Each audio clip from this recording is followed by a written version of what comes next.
Hey there, welcome back. This is Felix from Goldammer Vintage Watches. Today is going to be exciting as we give you a behind the scenes look, check from the secrets of a vintage watch dealer and answer your questions.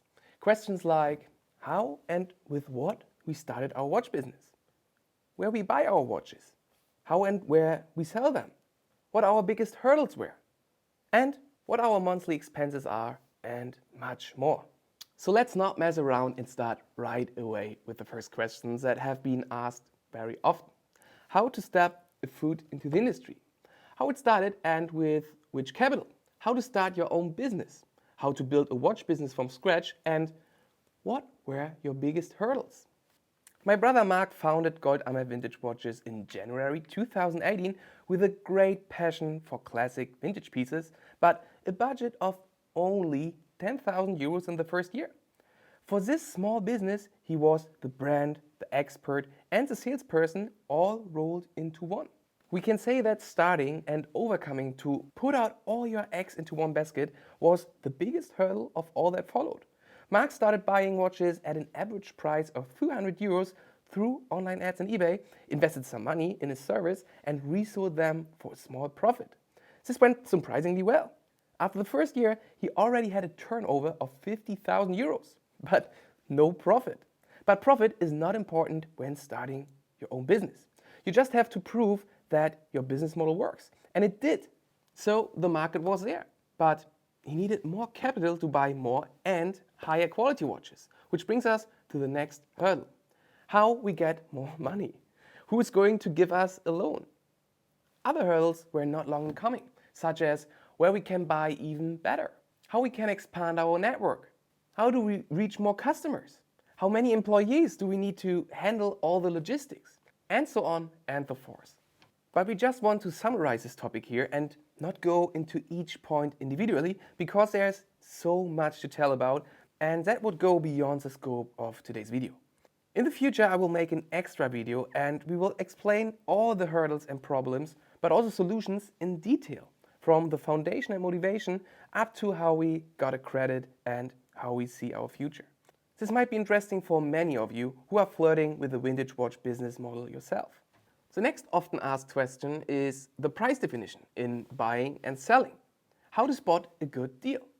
So I don't know how many times I've said it in all previous videos, but I've never tired of repeating it. Condition, condition, and condition.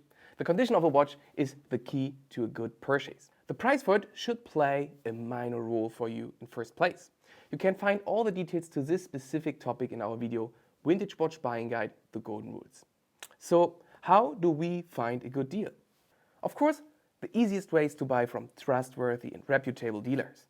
But the service and quality delivered will naturally have a higher price. You will rarely find bargains at dealers, but you will save yourself all the research and benefit from the dealer's know-how, and be sure not to throw your money out of the window by, for example, making a bad purchase or buying a Franken watch. There are return policies, guarantees on technical condition, and much more. However, if you are willing to put a lot of time, effort and sweat into researching the watch you want, being willing to take risks, and gaining the know-how acquired from the dealer yourself, you can bypass the dealer's markups and buy at lower prices. And we too, or rather Mark, had to learn everything from scratch. His first visits to watch fairs is not comparable the way he shops today. Basically, it can be said that experience is the name of the game in the watch business. You really need to know your stuff and accumulate a lot of knowledge over the years that can draw on before making any purchase. Over the years, a certain gut feeling develops. It's really hard to describe whether watches are sold unfinished or with all original parts. But we live in an age where scammers are now on par with many experts. Vintage watches regularly fetch record prices at auctions. And this, of course, attracts people with criminal energy, particularly in the case of very expensive watches. Fakes are now so highly professional that even trained watch experts often fail to recognize that they are holding an unoriginal piece in their hands. This is illustrated by the example of the most expensive Omega ever sold at auction in 2021 at the Philips auction house in Geneva. An old Omega watch that had been pieced together from different watches became a €3 million rarity. In June of this year, Omega announced that it had bought the watch at that auction in 2021 itself for its museum. So what does this tell us? Even Omega's museum director can be misled. Furthermore, very few people have a real interest in looking closely at vintage watches. Not even those who should know it better. The parties involved, sellers, auction houses, and watch manufacturers profit from the hype and rising prices. Buyers, on the other hand, have a little chance to fight back if they even notice that their watch has been tampered with. It's also interesting and important to note that an archive extract is not a confirmation of authenticity. Not only the auction houses, but also the watch manufacturers have no interest in showing down the business with collector watches. Good results at auctions benefits them more than the best advertising. And it is not for nothing that certain watch brands invest a lot of money to participate in auctions themselves, as could be seen in the case of that Omega. So if the authenticity of a vintage watch were a major concern for manufacturers, they would offer to check them for authenticity. However, very few brands offer such a service. An auction house cannot approach Rolex or Patek Philippe to have a watch certified for auction. Omega is an exception to the rule here. Since 2019, the brand has offered official certificates of authenticity for vintage watches older than 30 years. For this certificate, which costs 800 Swiss francs, Omega says the watch is put through its paces by its own heritage team. So why do we choose certain brands? Like any private person, we are always looking for good prices when buying vintage watches. But as already mentioned, we pay more attention to the condition of the watch and less to the price. If both are in a good relation to each other, we strike. We are especially interested in under-the-radar pieces, models that are not so well known and trendy in the overall market, such as dress watches under 36 mm, like this Vacheron Constantin in 32.5 mm, for example, which we can buy at much better prices. We sell niche watches to collectors and enthusiasts, so to speak. On the one hand, this means fair purchase prices and good margins, but it can also take longer until we sell these watches again. On the other hand, there are of course currently hype brands and models where it's the other way around.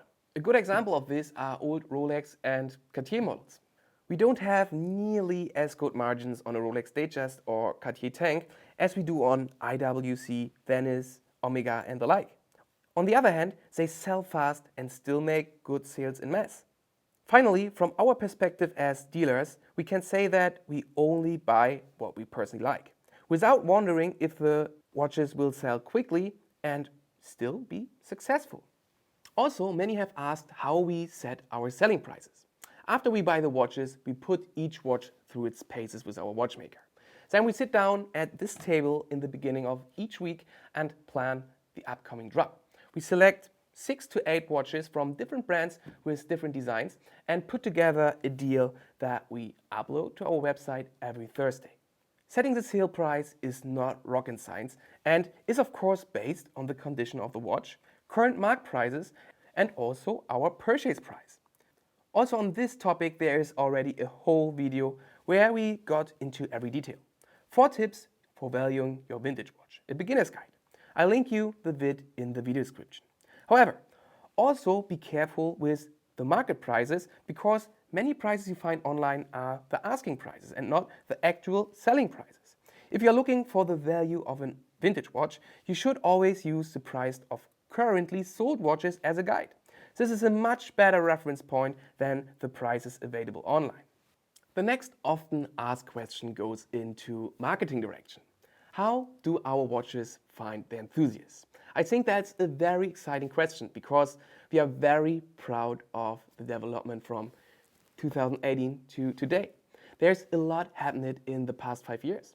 We currently reach around 11.5 million people per year across all channels. And that's without spending a single euro in advertising. Not bad, right? In the beginning, eBay and Chrono24 were our mouthpiece into the big wide world. Today, we sell 70% our watches through our own website and are becoming more and more independent of external providers. But how did we manage to do that?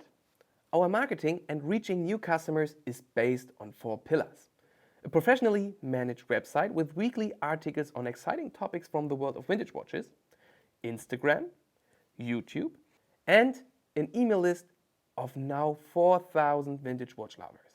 Overall, we can say that Instagram brings us the most new customers. In addition, we are currently building X, formerly Twitter, and TikTok. 160,000 watch lovers had read one of our articles in the last 12 months. 400,000 have watched a YouTube video of ours. And 11 million people have seen our account on Instagram.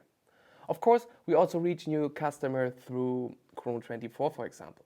But in the long term, we only want to sell through our own web shop.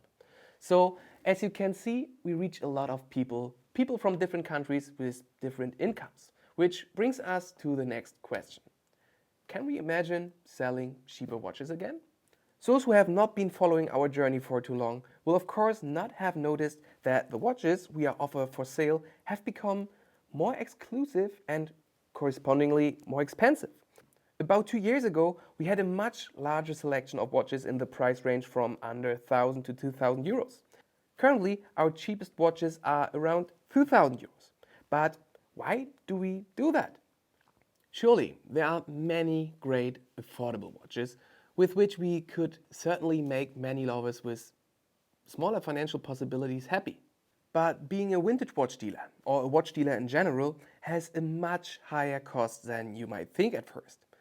Rents, salaries, insurances, alarms, safes, logistics, watchmakers, cameras, travel expenses, etc., etc. All these costs now amount to about 30,000 euros a month and are constantly increasing. Watches under 2,000 euros are hardly economical due to our high expenses. We would have to sell a lot more watches to be able to cover our expenses. Therefore, we have to answer this question in the negative. So let's move on to the last and by far the most frequently asked question for today. Where do we get our watches? Or in other words, how do you get vintage watches of our quality without having buying from us? As already mentioned in the other points, at watch fairs. A watch fair must be thought of as an ordinary flea market, only for watches. At these fairs, various private sellers and watch dealers meet, sometimes also watch dealers who sell exclusively to other dealers. Of course, there are many other options like auctions, eBay, online forums, Instagram, and so on. But how do you know how trustworthy these private sellers are? For us, it's too hot and we've had less good experiences in the past. At a watch fair, on the other hand, you have the opportunity to look and hold in your hands thousands of watches in a short period of time, to check details with a magnifying glass, to open the cases and take a closer look to the condition of the movements. This is not comparable to buying online. Mark only visits a watch fair in Germany, Munich, about every 6 weeks and looks at thousands of watches within 5 to 6 hours and then picks out only the finest of the finest, which you can then admire weekly on all our channels. We are currently only at this one show, but plan to put out our feelers across the borders in the future.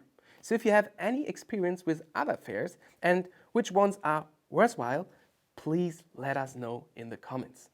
So that's it for today. A slightly different content than usual, but we hope it was still exciting for you and you got a better impression of who we are and what we do.